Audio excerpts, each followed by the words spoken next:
This is 365 Sports, powered by Sikkim365.com. Welcome to the Triple Option. Here's your host, Paul Catalina. Welcome into the last one true triple option. And I could think of nobody better to be here than Steven Simcox. We're going to figure out, Steven, I told you, I want you to be part of it. We're going to have show meetings and things like that, like pitch meetings, to get to this point. But when we get in our new studio or whatever is going to happen, we are going to have a new studio or a new look studio. We don't know what's going to happen yet. Real estate in Waco is weird. So, you got to find some place and, I'm glad I don't have to do it. You should just take over a place. just eminent domain. Just run into some office building and be like, this is our studio now. Yeah. Get out. That's right. Get out. Start tipping people's chairs over. Yeah. Sorry, Doug. Smashing monitors. You don't need that. Yeah. You guys get out. You can work from home. State Farm Insurance. Get out of here. Yeah. No, we like this building here. This is what we want. But I do, this is going to be, and I'm just warning people, we're going to do some goofy stuff today because here's the deal. We're lighting it on fire. That's right. What are we worried about for the next, it's not even going to, the clips are going to be housed in this channel, but the live show is just going to go back to 365 Sports. So, what do we can care? say anything. If they try to kick me off the air, it'll be like, well, it's happening anyway. So. Exactly. We can beat you to it. Yeah. But I'm excited for the future. I'm excited for the future and what's going on. But Steven, we have some message board geniuses that we need to get to. But I'm curious. You are a fellow Cowboys fan. I just did a couple of draft interviews. Mm-hmm. Both guys were last name Davis. I didn't even realize it until today. I mean, I knew their names, but I've known them. It's just back to back. I think that's what threw me off with the email. Yeah, with Josh. Yeah. So. But anyway, I just did some draft stuff, mm-hmm. and I'm curious your thoughts on the Cowboys draft. Overall, I thought it was good. Here's the thing. They need a receiver, but I understand if you're not going to spend money in free agency, you're sort of at the mercy of the draft board to a certain extent. I like, shoring up the offensive line again more in the first round. I mean, the running backs they took, I don't really think are going to be huge needle movers, but maybe Jaden Blue turns into something, at least as a short yardage back. We'll see. I think they did a good job of getting high upside players.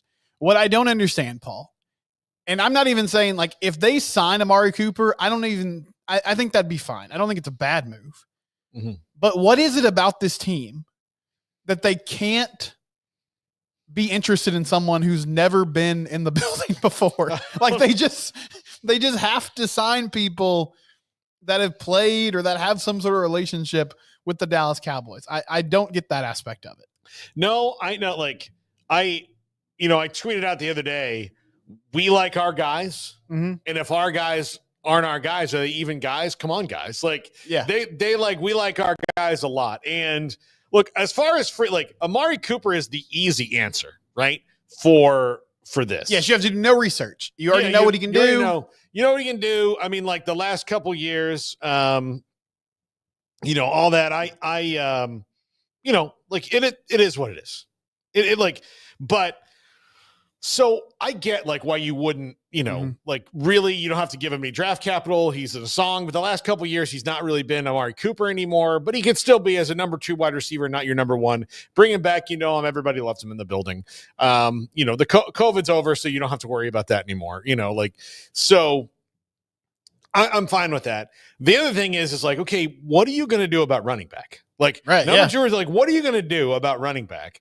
Because the answer is not Javonte Williams and it's not Miles Sanders. Mm-hmm. And Jaden Blue is not your answer at number 1 running back right now. And I don't think he ever really will be. I think he's going to be a change of pace back. And I think that's going to be great if they do it right. But I also worry that they won't do it right. But they need a number 1 running back, and that's going to have to come through trade. They're going to have to find somebody. You're right. They can't ignore that for a second straight season. I've come around on the Tyler Booker pick, and it's really nothing to do with his ability. I think he's a solid player. It's just I get that adding to your O-line is never a bad idea. Like in the history of football, that you're not going to hear somebody say, man, your offensive line, you got too much depth there. I thought the needs outweighed. I thought the needs at receiver and at running back outweighed what they were doing at tackle. I understand at 12, T-Mac, I know we're not supposed to call him that, but I like T-Mac. It's a cool name. He goes from Arizona. He goes earlier than they expected. And so there wasn't really somebody right there that made sense, but they explored trading down. It didn't happen. I would have made more of an effort to get a playmaker for Dak Prescott, because I understand you got to protect him. He's had an injury history. You want to protect all your quarterbacks, but there's no game breaker on this offense right now aside from CeeDee Lamb. And honestly, Dak himself, now that he's become less of a running threat, his explosiveness is limited to a certain extent too. Yeah. So you need somebody who can be a home run option. I don't even think Amari Cooper is that guy. I think he's a good possession receiver at this point in his career. But the Cowboys, they always think they're smarter than everybody else. And it's like they got the memo about undervaluing the running back position like 3 years too late. Yeah. It's like Jerry opened up his email one day and was like, hey, did you read this Pro Football Focus article about how running backs aren't that important anymore? And then they were just like, okay, that's our thing now. Yeah. That's what we're doing. But it doesn't, but you don't have to spend big there, but you have to have somebody. They cheap out. They pick a position on either side of the ball to cheap out on during periods. If you remember the lovely Jeff Heath period at safety, it was safety for the longest time where they're like, we're not going to, like, all the safeties are going to be 6th round picks. Like that's what they're going to be. And then right now it's running back. On defense, it's kind of been defensive tackle, but they, retained Oso Odighizuwa, and Mozzie Smith's going to be there. But I mean, let's face it, like Mozzie's an issue. Like I would say that's issue number 3 on this team. You have 3 big ones, which is number 2 wide receiver, bell cow running back, and Mozzie Smith. And this is a make or break year for Mozzie. I'm still having Jeff Heath flashbacks. I'm sorry. I'm going to get to the Mozzie thing, but do you guys remember that year that they played the Eagles in like you're probably at the game, Paul. They played the Eagles in like a winner goes to the playoffs game. Yeah. And Kyle Orton was the starter. And it looks like Jeff Heath had won a contest in the stands. It was like they called his number and he came down and he played NFL football. Like he just got torched. To his credit, he actually like got better, but he was like Thanos, dude. He would not die. Like every year there was a rumor about, they're going to go get Jamal Adams. Remember when it was like, Earl Thomas wants to come back to Texas. I was there when he walked into the locker room, and like the when you talk about like 40 people all in unison going, what like what just happened? Like he ran in and he was in there for a couple minutes and then he ran out. And then like we were all like, did Earl Thomas, that was Earl Thomas, right? He was campaigning, yeah. That was Earl Thomas. What just happened in this room? And then like you go in like afterwards, like, hey, why was Earl Thomas in here? And most of them are like, I don't even really know. Like that was weird. Yeah. And like, would you want him if he was here? Like, I mean, he's good, I guess. I don't know. I was just about to go shower. I don't know. I just want to go home. I know, but no man could overcome Jeff Heath, who looked like the dude on the 12th man kickoff team at Texas A&M. Like he was there. He was the most constant presence in a Cowboys uniform. They need help in the interior on the D-line for sure. Mozzie's got to either get better or they got to make a move.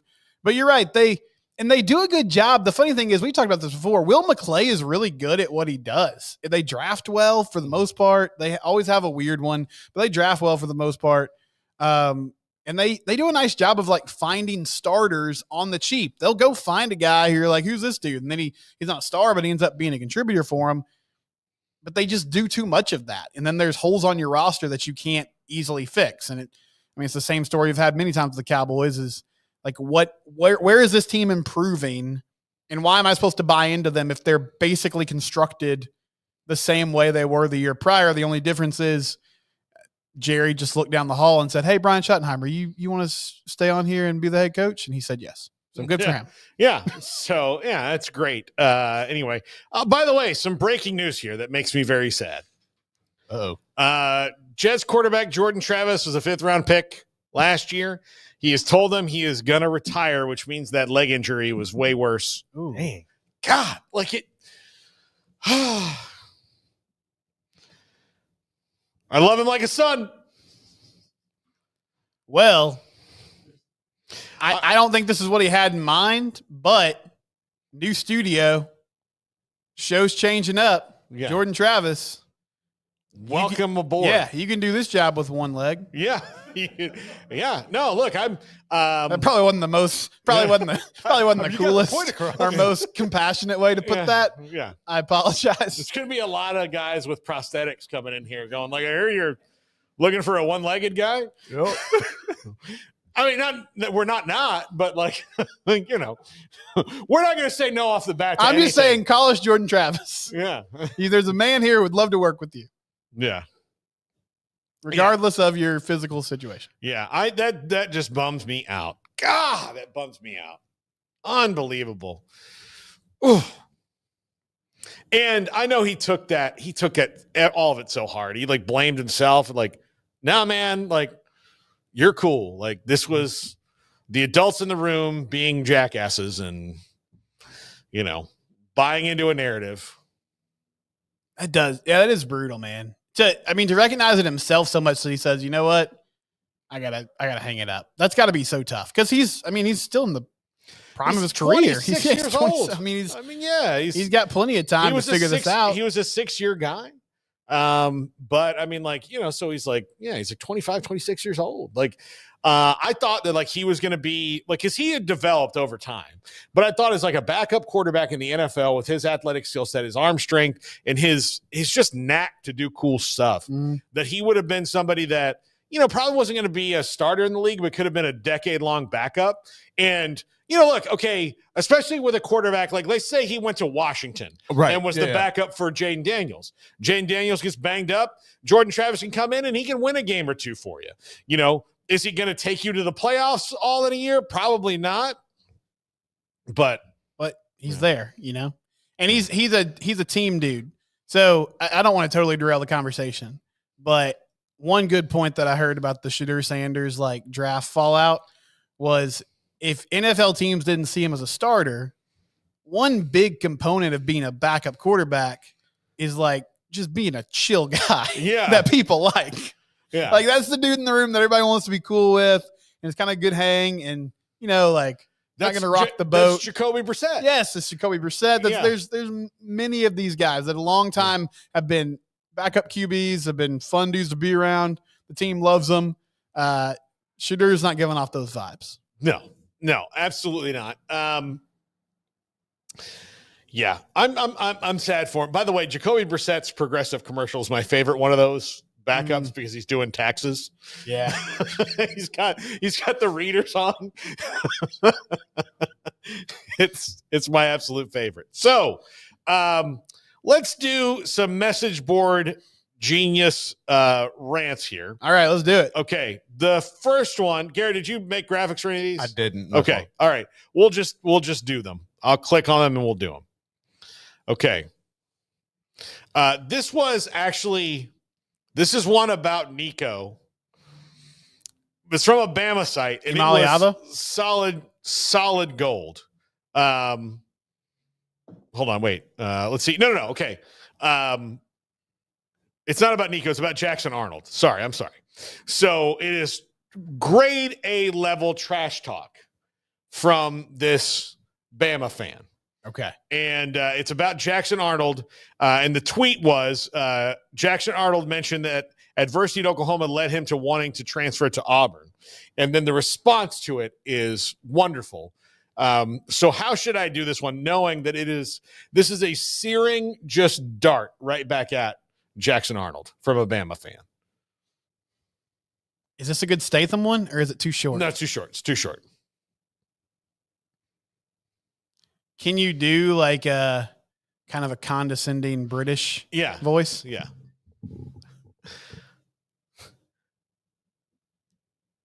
Okay, Mike.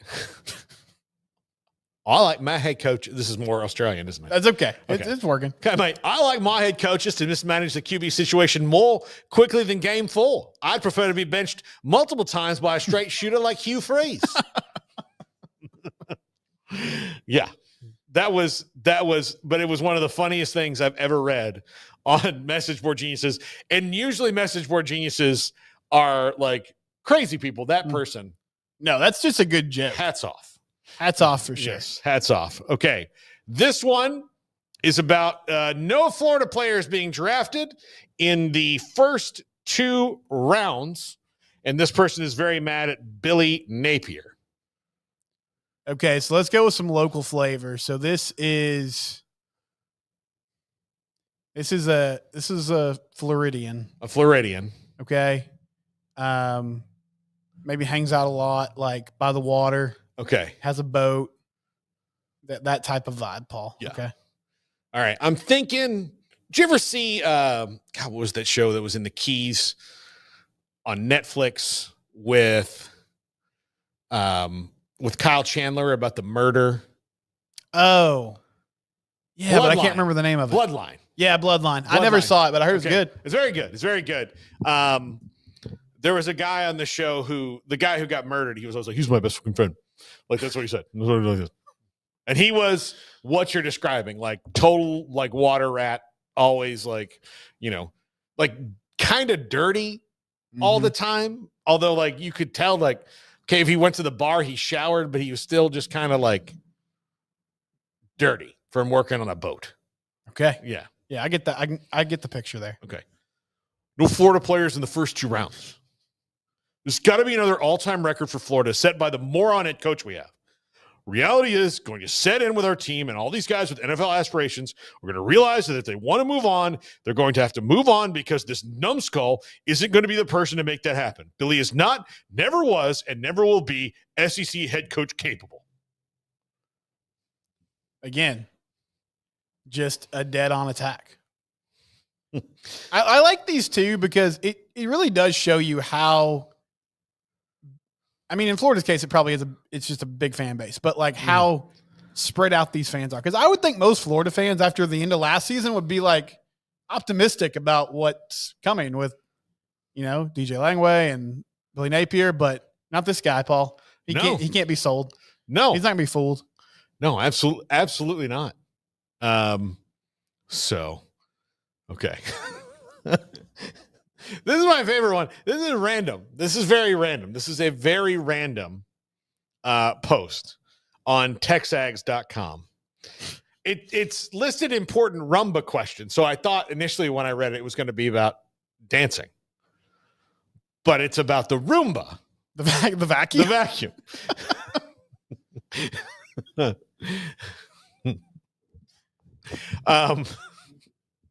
Can we go like Southern Mom here? Yeah. This might have to be like Southern. This is the wife. Okay. Okay, the wife. So the Southern dad. Okay. We'll do like Southern dad. Southern dad. Southern dad.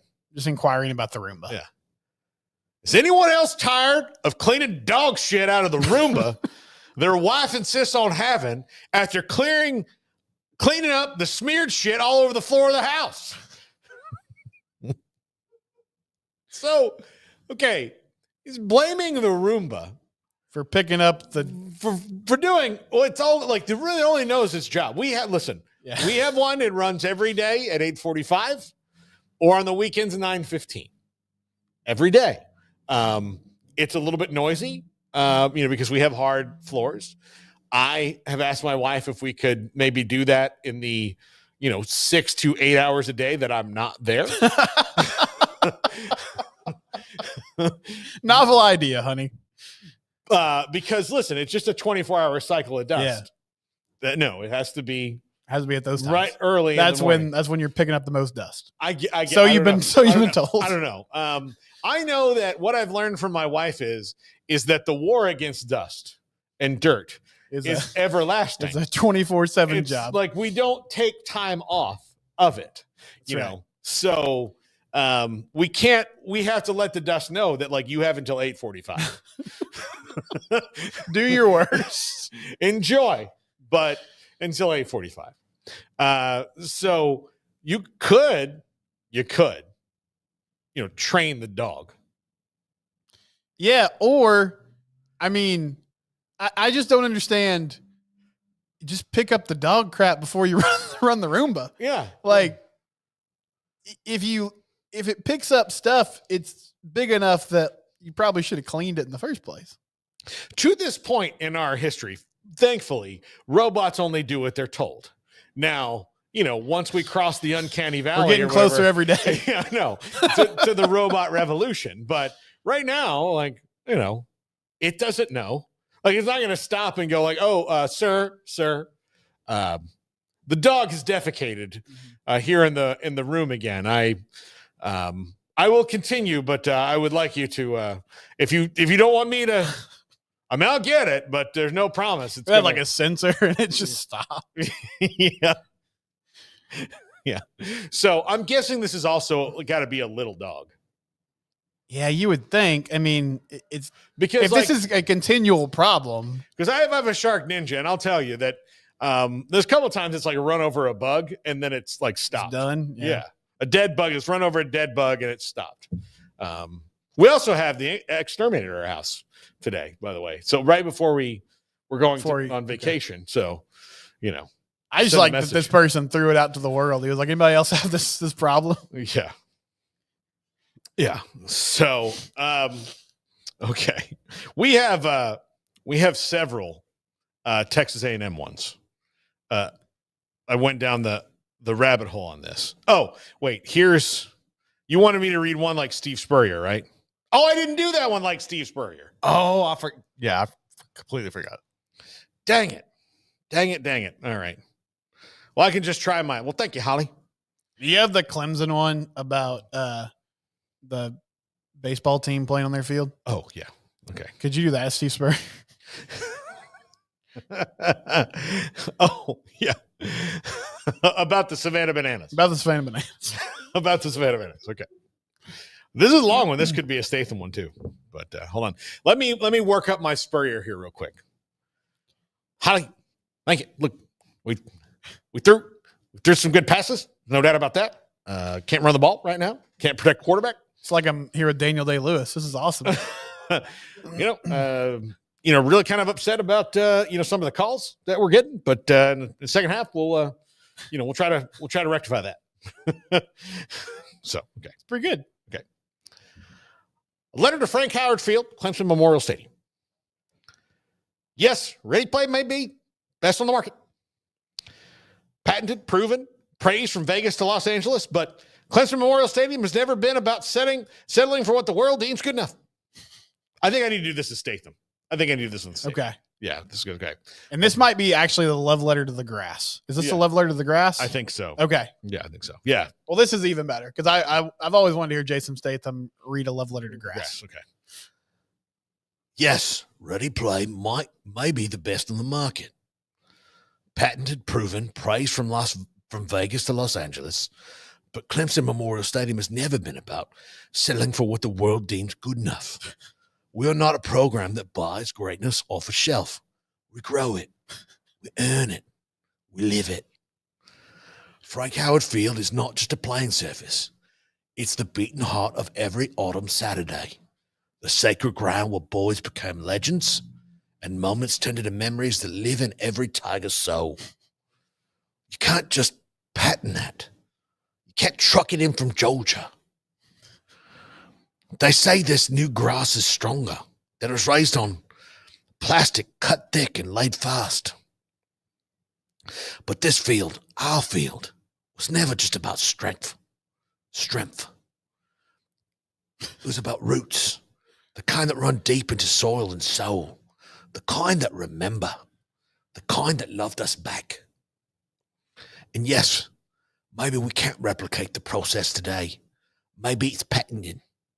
Maybe we had to borrow greatness this time, but Clemson doesn't borrow for long. One day, we should have our own process, our own turf, our own system, grown within the same care and tradition we give every part of this program. Because when Tigers run down the hill, they deserve more than just a surface engineered for quick play. They deserve a field that remembers them, that remembers us. Until then, we will cheer. We will rally. We will trust the poles on that hill to carry us forward. But let it be known, Frank Howard Field was never great because of the grass. The grass was great because of what it held. Thank you. You know what? If somebody wrote a movie like that for him, he might finally get that trophy he's been chasing. This man, if he has a wife or a significant other, he definitely loves the grass at Clemson more than that person. Yeah. Like she's worried about him cheating, and he's just looking at Frank Howard Field grass images on Google. Just late at night. Yeah. Look at the blades here, babe. Okay. All right. Here's the Savannah Bananas one. Oh, what's a good voice for this? There's some anger involved. Yeah. Who? Real anger involved. You do drunk uncle? No, like I could do a drunk guy. This some of this sounds like a drunk guy. This does Okay. sound like a drunk guy. I'll do a drunk guy. Okay. Why don't we just let a gay baseball team run down the hill? Is nothing sacred anymore?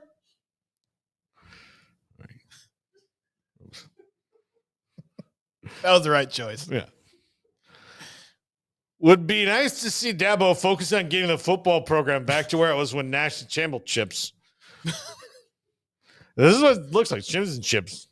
The recent NFL draft and laugh at Clemson players in the first round is evidence of decline. I don't know if it doesn't have anything to do with the gay baseball team, but I'm just mad right now. Nothing is sacred these days. Cringe.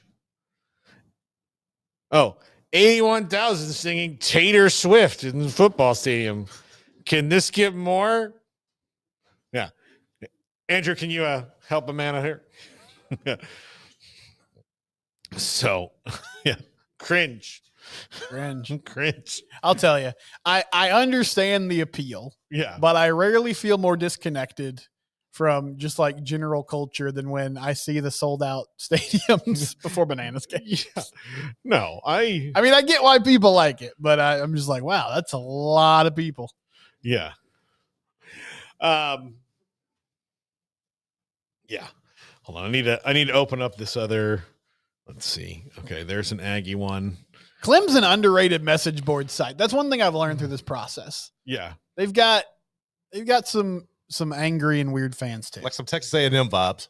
Yeah. I thought they were a little more posh than that for some reason, but I Me guess too. not. Yeah. No, they're I mean, look, Tyler from Spartanburg. Oh, yeah. He set Oh, this all that's on true. fire. Yeah, he was the one that called in and Dabo like Yeah. gave him the business. Yeah. It's like I'm mad at a 15-year-old kid. I mean, look, I get if it was like, it's Douglas from Spartanburg.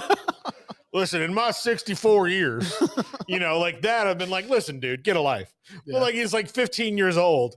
And Dad was like, listen, you little virgin. And you'd think Dabo would approve of that. Yeah, I know. Like, listen, buddy. When you've seen a boob outside the clothes, you talk to me. You know what? I have a job. You have a job? Not just mowing lawns, you nerd. Get off your phone. They kind of turned things little around. So pansy. I think Tyler was the catalyst for that. Yeah, right there after that point. Yeah, Kate Klubnik really Figured it out. Yeah, absolutely. So, okay, we have two Aggies ones. We have an Ohio State one. And the Ohio State one, okay.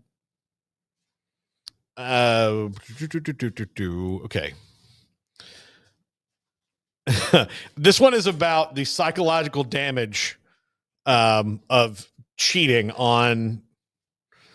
I think this might be a Skeletor one. All right, let's go Skeletor. Okay, this is from Bucknuts. Okay, Perfect. yeah. I think we're underestimating the psychological damage of scum cheating for years and basically illegally gaining an advantage. Scum is what they call Michigan, Yeah. by the way. Okay. It's not as simple as being called soft. So they're in his head. This is the actual truth. You're an offensive guru who put up 60 points on them in 2018. Beat them to a pulp in 2019. Then they skip the psychological death blow in 2020 and start cheating. You have all this offensive talent with a weak defense. They managed to shut you down 21-22 and actually blow the second halves wide open. Then have the nerve to call you soft the whole time. Well, they have all your plays and hacked into your practice footage, and who knows what else they had access to. 2023, your QB isn't good after years of cheating and stealing. They have built a great team. 2024, new coach, still have talent, but your O-line, due to injuries, is a damn mess right before the game. They have the 2 best DTs in college football. The scum was never about the single game. It's psychological, composure, and very mentally draining. That's why scum, they had the blueprint, and Harbaugh said beat Ohio State or die trying. He knew he was about to cheat the hell out of the game. That's exhausting. That was great. Yeah. As insane as that rant was, I will say, I think one thing that he hits on, it's not the cheating aspect, but Michigan beating Ohio State multiple years in a row definitely played into this year. Yeah. Like, there was no reason for Ohio State to lose that game. Yeah. But the pressure was just No, yeah. too much. It was in his, like, as It was soon in as their, it was in their they head. started playing poorly. Yeah. And then he got in his head.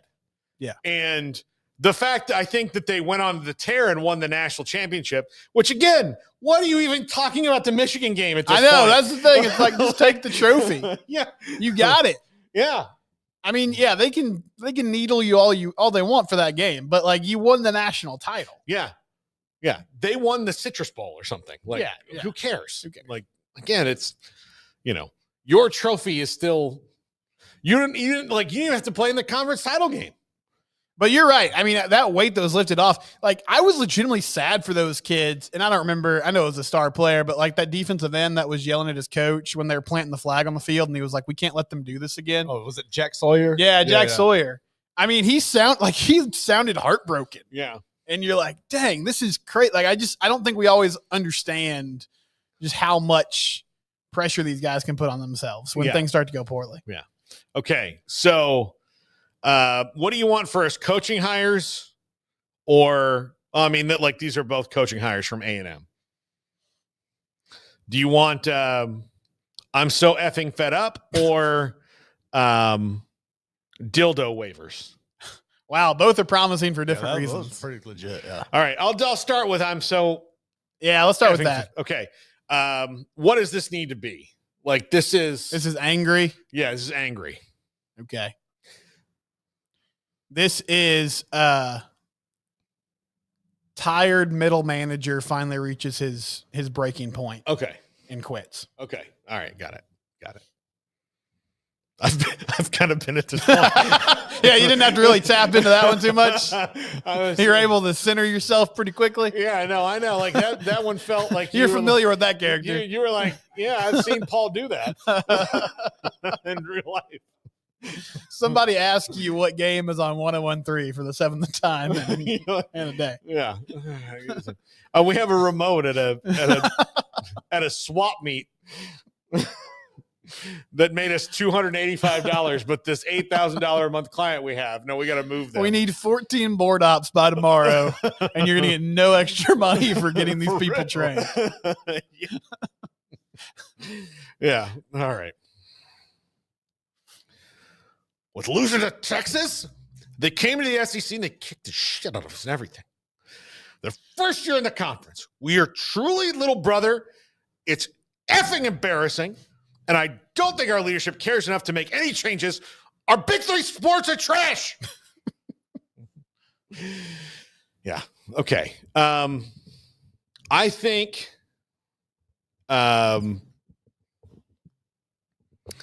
I think this one needs to be the Southern mom. Okay. Yeah, I think the one Sounds good. Those dildo waivers have hired the only head coach in college football to be fired for drunk on the job and the only assistant head coach to be married to a stripper who dances with a monkey that bit a kid. They were pressured to fire their men's basketball coach for getting drunk and beating his girlfriend. And then their AD waited in the Snook Cemetery to hire a known philanderer for their baseball coach. Clown show, y'all. There we go. Listen, a couple of those things were legitimately like character flaws. All of them are, but I'll tell you something. If you're concerned about a coach being a philanderer and you don't think that's happening at your institution. Well, I mean, it was clearly like it was. And then he went to Austin. If you think I mean, I forgot. it was. I mean, you were fine with it. You were fine with him spreading it all around College Station. But listen, you go to Austin, you keep it in your pants, buddy. No, it was A&M got a moral backbone. They were like, no, get out of here. Yeah, you and your cheating ways. Oh man. Yeah. It does feel like I just feel like she's like cranking up before he cheats. Yeah. It really does. Yeah. And it does feel like this year for A&M, just this entire sports year, has been like when the people in the end of the world cult, like when the clock strikes midnight and the rapture hasn't happened and they're like, oh no. Yeah. What have I done? Yeah, absolutely. They'll bounce back. It's okay. Yeah, absolutely. All right. Well, we have a great amount of time for the wheel today. So next, the Wednesday Wheel of Whimsy. Let's do it. And it might not be the Wednesday Wheel of Whimsy anymore. It might be the Wheel of Whimsy. I don't know. We'll see. The wheel's not going anywhere. We will always, I will say, the podcast will always have a wheel. Write it down. Always have a wheel. Clip that, friends. Clip that. Yeah, I will promise you, we're not taking the wheel away. We might upgrade the wheel. Like, one day, Wheel of Fortune's got to like retool and get rid of theirs. Yeah. Yeah, we can maybe get that we'll one. buy that. We'll buy that. Probably not a lot of money. Probably like $6 or $7. Yeah, listen, like when they get rid of the old wheel, we'll just buy it. Get it off of eBay. When The Price is Right gets rid of their wheel, then we'll get that one too. I mean, we'll just replace things on it. But I really do want the boop, boop, boop. That's my goal. It's a wheel that goes boop, boop. I think that's big budget things, but yeah. Any kind of game show thing, I'm for. You're for it. Okay. Yeah, I'm a big. Are you a game show guy? Yeah, I like game shows. I mean, I don't watch them now really, but when I was in the summer, when I was a kid, I love game shows. Yeah. Your kids ever watch, like when they're homesick, do they watch Price is Right, or is it a different era now? Well, we don't have like traditional cable, you know, so yeah, it's usually just like whatever they want to watch on Disney Plus or whatever. Okay, well, that's unfortunate. That's unfortunate. I know you might need to just get like sign up for Paramount Plus and pop it on. I should. They need to watch. Price is Right. They need to see a paternity test on whatever shows at 11 a.m. I don't know if they still do that. That was a big go-to in my era. Yeah. No, like Maury Povich, that was. that was the thing. Eventually, like Maury was just like, we're only going to do this. Yeah, that was. He was like, it was okay. Well, you're right. There was a time where it was kind of like, oh, it's sort of a talk show, and there's some. No, it just became. Yeah. Who's the dad? Yeah. You are not like, and they had like, here's the thing. Paternity is such a big question in this country that you could do 200 shows a year on just that. They didn't run out of content. Yeah. Yeah. Or the lie detector test. Yeah. Yeah. I also like, it was so funny to me, but it's also like, it's funny because it's so sad. Like when it's like, you are not the father. And they're dancing and stuff. This kid won't have a dad. Like, I know. It's terrible. Crazy. Yo. Yeah. That's pretty rough. I'm not responsible. I knew you was a hoe. Yeah. So, yeah. No, that is, and how mad do you have to be at someone to have to go on Maury Povich to do that and not just like, the doctor. Oh, and well, I mean, they're coaching him up. Yeah. They're like, if you find out you're not, you can't just be like, okay, thank you for your time. Yeah. I'm gonna go back to working at JP Morgan. Well, that's usually when it's that, like, like Jerry Jones, he had to like, yeah, he had to like really hide it. So Philander knows no It knows no it bounds. affects everybody. All right. The Wheel of Wednesday next. This is the triple option.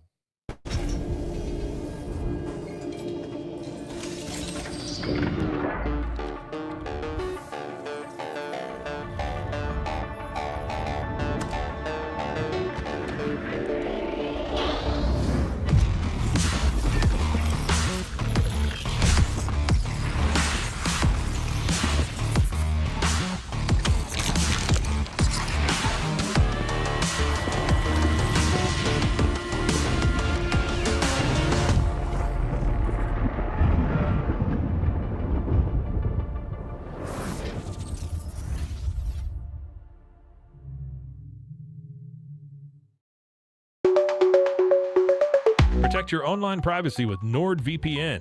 Browse securely, access content from anywhere, and keep your data safe with military-grade encryption. Whether at home or on the go, NordVPN ensures your digital freedom. Stay secure. Download NordVPN today at nordvpn.com. That's NORDVPN.com. Did you know that most calorie deficit calculators don't work? My dietitian recommended the last app to me, and it turned out to be the only one that got my calorie deficit right. Thanks to it, I lost 14 pounds in 1 week. Ready to kickstart your journey to healthy weight loss? Calculate your ideal calorie deficit using the Lasty app right now.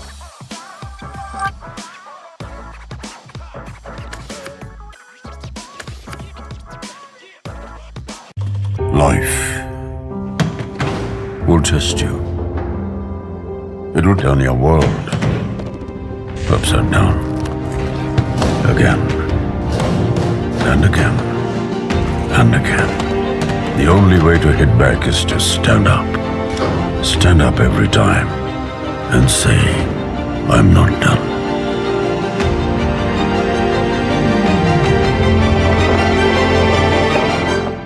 There are hundreds of things that can affect our sleep, but what's affecting yours? Sleep Doctor's home sleep test brings the precision of a sleep lab into the comfort of home to help you get answers and unlock a lifetime of great sleep. Start now at sleepdoctor.com/TV.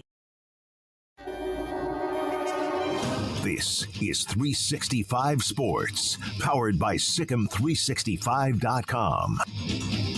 Welcome to the Triple Option. Here's your host, Paul Catalina. Welcome back. The last segment of the One True Option, the One True Triple Option.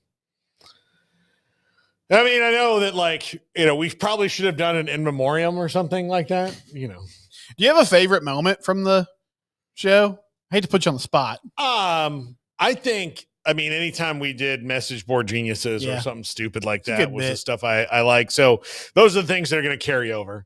We will still do message board geniuses. I actually have an idea about getting other actors to act them out, go to Baylor and get the drama kids. Oh yeah, that's good. That's a good idea. Film it. I think that'd be really funny. It's just take them from a message board site and turn them into a conversation, an actual, take the whole thread of the message board and turn it into a conversation, back and forth, actual back and forth about the same topic. I think would be really funny. I think it would be very, very funny. Because it's its own form of social media. It really is. Yeah. These people, they have their screen names and they debate each other a lot. Yeah. There is an improv game called Actor's Nightmare where one person reads from a play, and so I always like to do it with my group, Three Guys and a Beer. Three Guys and a Beer, I always like to do it, and they hate it when I do this, but I find it hilarious, and the audience seems to like it. I do it I'll pick Shakespeare. I'll get Shakespeare and I'll read Shakespeare. I'll do Romeo and Juliet, and they don't know what's going on. I can only read from that and they can say whatever they want, but they have to react to me. I think that's also something we can do with it. Yeah. I like these ideas. I'm excited to hear more about this. Yeah. But yeah, that one's a fun one. And I will tell you, the rest of the Three Guys and a Beer, which includes two girls now. So way to go. But opening it up, Paul. Good job, buddy. There we go. But they're well, I don't understand what you're saying. I'm well, that's the point. You you just have to react. Yeah, you just gotta React come up like, with something. oh my gosh, yeah. So sometimes I read slower, but I really feel like when you do Shakespeare, you can like ham it up like a lot more. You can For really sure. be That's like the point. an annoying, snooty actor. Like even you read like when you think about the annoying, snooty actor types, Shakespeare, They do Shakespeare. they do Shakespeare, and They're like doing theater. yeah. When I was in Macbeth in 1987, we had a 4-month Broadway run. Of course, Laurence Olivier was there. He told me, he said, "Son," I cried. It'd be great if that became a big enough thing, the message board geniuses with actors, that you could do like an actors roundtable Yeah. where they read about, Yeah. just their inspiration for these different things. We were given permission to fail. And that's what's so good about working on these things is that there's no incorrect instincts, only vibes. I felt it was important to get to the heart of the Mississippi State fan. Who is he? What does he do? What's his day like? The depth, the real depth of it. I mean, I spent 4 months in Starkville, Mississippi. I stayed at a Red Roof Inn and I worked at a Subway. And I just took it all in, I slept with a cowbell. Yeah. I just drove around what they call Stark Vegas. And it was just, it was a feeling of this is a special person. Mm-hmm. It's someone who's not like other people in America. I wanted to bring their plight to the world. It's an important story. I did 42 cake stands. All right. So, Stephen, your wheel topic today. Yeah, so we're way out, but I wanted to do, it's just simply kind of buy or sell. These are the players that are very early mocked to be like the top 10 picks in the 2026 NFL draft. Okay. So I'm specifically asking you if you think this player that it lands on can be the number 1 overall pick. Okay. Like, do they have so that I don't potential? have to rank him. I just have to. You have to rank him. You say buy or sell, number Good 1 deal. pick. Okay, here we go. All right, here we go.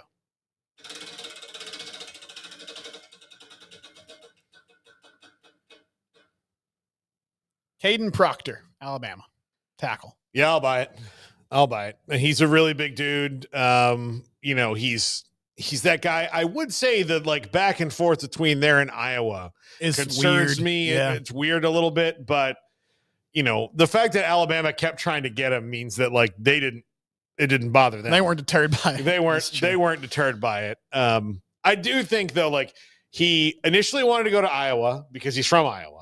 And then he went to Alabama for a while, and then he missed home, and then he wanted to go back to Alabama. I will tell you, either in Iowa or in Tuscaloosa, there's a girl involved in this somewhere.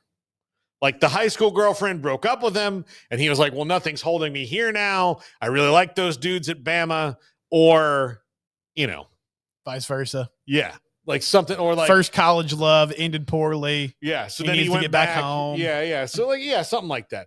That's what I feel is going on there. That's a good theory. Yeah. I like that.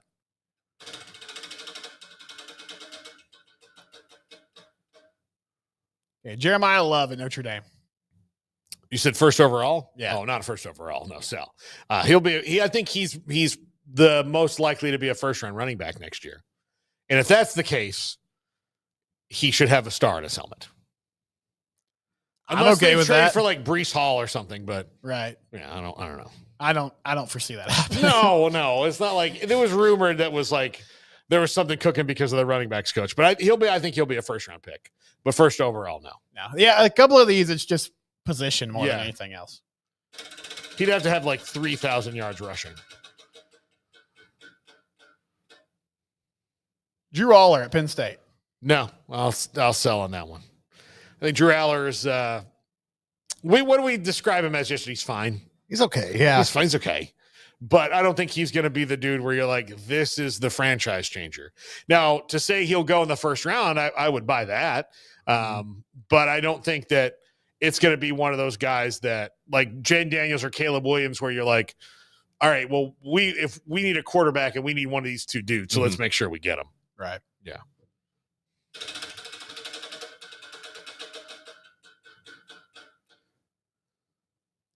TJ Parker, edge rusher, Clemson.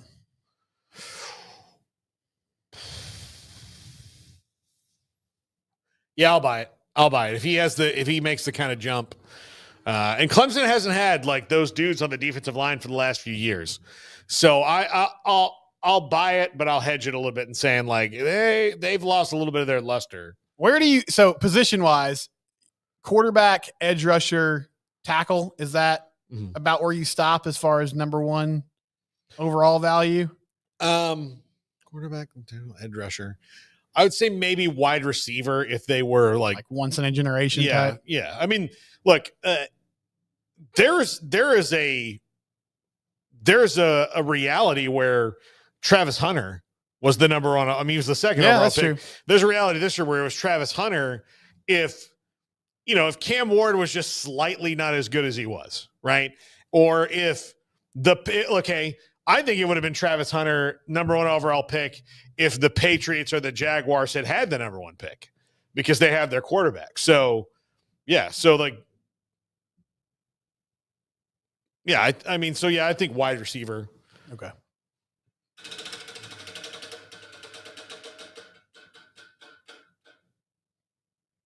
All right. Caleb Downs, Ohio State. No, not a safety, but he'll be a top 10 pick. He'll absolutely be a top 10 pick. All right, we'll go through the rest of these. Spencer Fano, the tackle at Utah. No. Okay. He was mocked like top 5, top 10 in a couple. But he could be. Yeah, I mean, he'd have to have a really good year. Lenora Sellers, South Carolina. Yeah, I buy it. Super athletic, big arm. Gary, you buy that one, right? I don't know about number one. I mean, if he takes off this year. Yeah. If he takes off this year because he's got a big arm, he's super athletic, he's a big guy. Athletic, I mean, he's one that he's got the skill set. Unlike Drew Aller, you don't have to talk yourself into Lenora Sellers. Oh, no. If you're the number one overall pick, you may have to talk yourself out of him and into somebody else. Mm-hmm. If there's somebody like that, who I'm sure we're going to get to in a second. Right. But Lenora Sellers is one of the guys who are he can do all these things. Look, I'm a genius coach. Can you imagine what I can do if I have this guy? Kind of a thing. So, Garrett Nussmeier, LSU. No. Yeah, no. I mean, if he was in the top 10, I wouldn't be surprised. I mean, he puts up a lot of numbers. Garrett immediately, you said no. I like him. I think he's a good quarterback. I think he can have longevity in the NFL, but I think you're going to see him take a step back this season because he's not very mobile in the pocket. He doesn't have the pleasure of having 2 or 3 offensive linemen that have been with him for years this season. They don't have the talent around him to help him at the running back position consistently. You have really good tight ends and some okay wide receivers, but I don't think he's a guy that you can take the next level or the step with. I don't think you can win a national championship with him necessarily or a Super Bowl. That's okay. Yeah, that's fair. All right, last one. The guy that is most consistently mocked right now, Arch Manning at Texas. Yeah, I buy it. If he comes out, he's probably going to be the number one overall pick.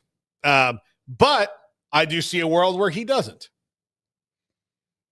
I mean, he's getting compensated well at Texas, and it's not like he really needs it's not like he needs the cash anyway, but he's also probably doing okay. Yeah. I think he'll be all right. I mean, whatever he does, I do think that it's just starting for 1 year to me would be a little bit odd for a Manning. And there's a very real possibility that Texas is 9-3 this year because they lost a lot. They lost a lot. They lost Cameron Williams draft pick, Kelvin Banks draft pick, Jake Majors draft pick, 4 starters on the offensive line. Now, look, I know that they're recruiting well, but I do see this. I don't think they're going to be bad by any stretch of the imagination, but they're still in the SEC, and you're rolling out a bunch of new players, and you've got to go to Ohio State. Again, both will have first-time starter quarterbacks there, so that should be really interesting. Look, you're at Florida, which is your second hard game right off of your bye week. If the Gators are better, if Lagway's there, that's going to be a problem. Oklahoma's always a toss-up no matter what because it's the Red River rivalry. Vandy pushed the hell out of them last year. You're at Georgia. Arkansas is going to be better. A&M, like that game again, like I'll throw that up to like I know that Texas physically kind of stuck it to A&M this year, but it wasn't a blowout. Like Texas asserted their dominance in parts of that game up front, but it wasn't like they ran away with it. So, like there's a scenario where they're 9-3. And I think and I don't know if that's likely. I mean, like they're probably looking at this probably 10-2, but if they're 9-3, are you Arch Manning going to go? Or are you going to come back and be 11-1 in 2026, where the schedule does rotate again? It might be tougher, but like right now, we don't even know the 2026 SEC schedule. So the only people that we know for sure that Texas is going to play in 2026 are Oklahoma, A&M, Ohio State, UTSA, and Texas State. Mm-hmm. So we don't know who the other people are going to be. I would assume that an Alabama finds its way in there, and maybe an improved Auburn. Who knows what's going on at Tennessee? Like those are all factors, right? So I also think those are world, and I'm not saying he's going to be bad, but I feel like Garrett's mentioned this too. There's a scenario where he just has a couple bad games. Like not in that his season is going to be bad, but just in he doesn't step in and is immediately the best quarterback of all time. Mm-hmm. He throws some picks. Maybe it cost him a game or two. And maybe he assesses it and says, you know what? It could be more advantageous for me to come back for one more season. Or if he comes out, possibly it's not just this total consensus that he's the dude, but he could very well be that guy too. Yeah, absolutely. So, Steven, I've enjoyed our time on the One True Triple Option. I will enjoy our time on the whatever we name the new show. we haven't even talked about it yet. Thanks for having me, Paul. Other than like really simple stuff like 365 Sports later. Yep. Yeah. This is one of my favorite parts of the week, so I'm looking forward to figuring out what it looks like in the future. Yes. It will. Here's the thing I will promise. It will be weird. Like we're going to lean fully into the zaniness and comedy of it. We don't have to have serious discussions anymore, and we'll have guests. We'll bring in Kenneth Davis and Pierre and Royden, so I'm going to need your acting chops on some certain things. So, maybe take some classes. I'll get ready. I'll hire an acting coach. I do. I like the idea though, of like the round table. I like that too. I like that sketch. Like I could just see like, listen, I went to Columbus, Ohio. I did. I know these people. I grew up there. It was important. It's important. There are people who struggle in a way that, with their own demons and the love of the football team in a way that I knew as a child. I knew it. My father was lost in it. There's nothing to me funnier than like the pretentious actor. Yeah. Like it's really like it cracks me up when you see them like do these interviews, which is why I like guys like Timothy Oliphant or like Jason Isaacs who don't take themselves seriously at all. Then they're just like, I I have a cool job and this is great. I thought it was a really cool script and we had fun making it and whatever. Like that's good. Like the story, and then you get ones that are, like Mickey Rourke or whatever. And they're just like, look, this role was, this is what I had to do. It's just like, the script is very powerful. It was written by Artemida, and as you know, he's a beautiful artist who just spills his soul onto the page. You're like, God, shut up. And that's why I did this movie about a monkey and a cop. So, it's just ridiculous. So, Steven, see you soon. To the dozens of you who have stuck with us through all the wild changes, thank you very much. To Urban Meyer, go fuck yourself. This is the Triple Option.